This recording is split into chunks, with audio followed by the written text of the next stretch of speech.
Students, इस video में हम लोग वेक्टर्स के बारे में कुछ बातों को समझेंगे, जानेंगे। जो जैसे कुछ पॉइंट्स हार्ड होते हैं जिससे क्वेश्चंस आते हैं एग्जाम में। तो चलिए स्टार्ट करते हैं।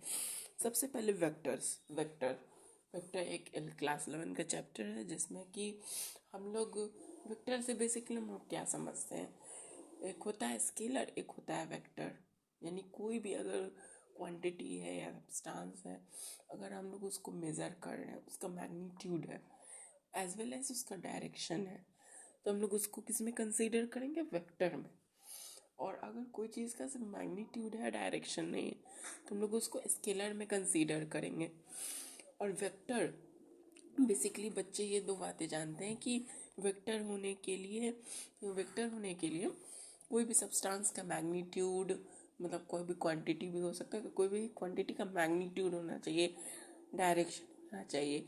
लेकिन एक चीज़ और होना चाहिए, वो होता है वो जो क्वांटिटी है वो वेक्टर लॉ ऑफ एडिशन को फॉलो करना चाहिए। ठीक है, अब हम लोग समझते हैं कि ये वेक्टर लॉ ऑफ एडिशन क्या होता है, स्केलर लॉ ऑफ एडिशन क्या होता है। दो चीज़ें हैं यहाँ पे। तो स्केलर लॉ ऑफ एडिशन में हम लोग सिंपली, जैसे कि हम लोग मान लो कि मैंने 8 आम और 2 आमों को मैंने जोड़ा, तो उसका वैल्यू आएगा 10।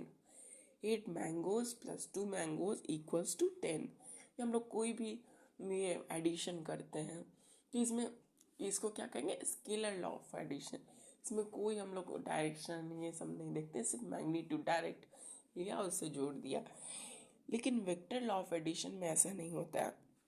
वेक्टर का आप लोग को तो पता होगा कि जैसे ऐसे ये कोई भी नंबर लिख कर उसके ऊपर ऐसे एरो दे देंगे, ये क्या शो करता है? वेक्टर का साइन होता है।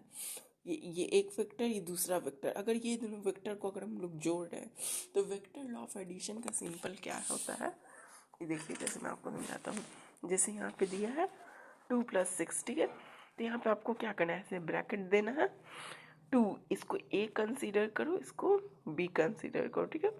तो और क्या, किसमें क्या घटा देना? ए माइनस बी। यहाँ क्या था? मॉड का साइन। यानी कि अगर निगेटिव वैल्यू आती है तो हम लोग उसको पॉजिटिव आ जाएगा। और फिर ए प्लस बी, ठीक है, वेक्टर लॉ ऑफ एडिशन। अब यहाँ क्या वैल्यू आता है? जैसे 2 - 6 किया, यानी 6 - 2, और साइन लेकिन बड़ा का लगाएंगे, तो यहाँ पे क्या आएगा? 2 - 6, 2 - 6, जो कि हम लोग डायरेक्टली लिख देते 4। और 4 2 6 7 8 8 इसका। अब देखो यहाँ पे क्या मतलब है इसका। 4 to 8 का मतलब है कि जैसे हम लोग कोई 2 वेक्टर से 2 वेक्टर और 6 वेक्टर को अगर हम लोग इन दोनों वेक्टर्स को जोड़ रहे हैं, तो जोड़ने पे जैसे मैंगोज में था कि 2 mangoes plus 6 mangoes equals to 8 mangoes, ठीक है। लेकिन इसमें ऐसा नहीं हो रहा है। इसमें क्या करें कि 4 की 2 और 6 वेक्टर को अगर हम लोग जोड़ रहे हैं तो इसका वैल्यू 4 से स्टार्ट होके 4 से 8 के बीच में कुछ भी आ सकता है और 8 तक भी आ सकता है। यानी 4 आ सकता है, 4 से 8 तक के बीच कोई भी वैल्यू आ सकती है और 8 तक आ सकती है। सिंपल से इसका कहने का यही मतलब है। Vector law of addition so easy. अगर आपको इसको फॉर्मूला की तरह याद रखना है, a - b मॉड इंटू मतलब कॉमा a + b, तो आप सिंपली ऐसे याद रख सकते हो। या अगर मैं आपको अभी और क्वेश्चंस करवाने जा रहा हूँ तो आपको और क्लियर हो जाएगा। जैसे कि मान लीजिए यहाँ पे ये क्वेश्चन हम लोगों ने लिया है कुछ, जैसे कि 2 इसका आप लोग बताओ कि वेक्टर एडिशन क्या होगा। 2 + 2, एक का 0, यहाँ 0 आएगा, 4 1 4। आप लोग इस वीडियो को पॉज करके देख लो, तो 1 और 4 का 3 5 आएगा। 1 3 2 4 1 1 1 - 1 0 और 1 + 1 2। तो ऐसे बेसिकली हम लोग इजीली समझ सकते हैं। और इसका एक कॉन्सेप्ट ये भी आता है कि जैसे ये दोनों को मैंने जोड़ के वैल्यू यहाँ निकाली 4 to 8। मैं आपको समझाता हूँ इससे। 4 to 8 वैल्यूज, ये जो 4 आया इसको हम लोग कौन सा वैल्यू दें? बोलेंगे मिनिमम। क्या बोलेंगे? मिनिमम। 8 को क्या कहूँगा? मैक्सिमम। मिनिमम मीन्स कम, मैक्सिमम मीन्स ज़्यादा। अब इसका कहने का क्या मतलब, देखो ऐसे मतलब कोई ये है, ठीक है, जैसे क्या वैल्यूज थी यहाँ, 2 वेक्टर 2 प्लस 6, ठीक है, वेक्टर 2 प्लस 6 यहाँ पे वैल्यू थी। और यहाँ पे क्या बोलना चाह रहा है कि जैसे अगर हम लोग ने जोड़ा तो यहाँ 4 to 8 आया, ठीक है। अब 4 क्यों आई, 4 कहने का क्या मतलब है, 4 कहने का क्या मतलब है, यानी मिनिमम। कोई 6 वेक्टर इस साइड लगाया होगा, मान लो कोई चीज़ है 6 न्यूटन, मान लो फोर्स की बात कर लो, 6 न्यूटन इस तरफ से लगा, 2 न्यूटन इस फोर्स से लगा, तो कितना नेट फोर्स आया, 4 न्यूटन।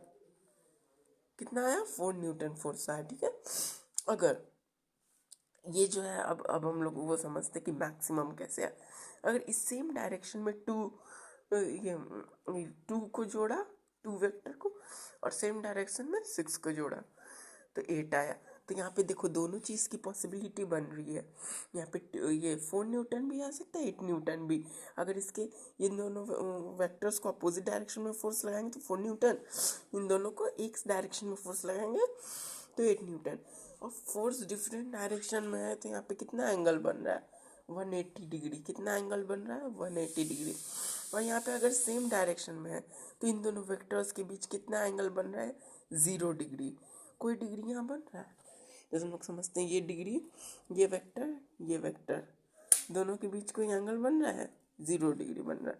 और ये वेक्टर अगर इस डायरेक्शन, ये वेक्टर इस डायरेक्शन, तो कितना एंगल बन रहा है, 180 डिग्री। तो यही सिंपल सा कॉन्सेप्ट था। Thank you for watching the video. Please like, share and subscribe to my channel.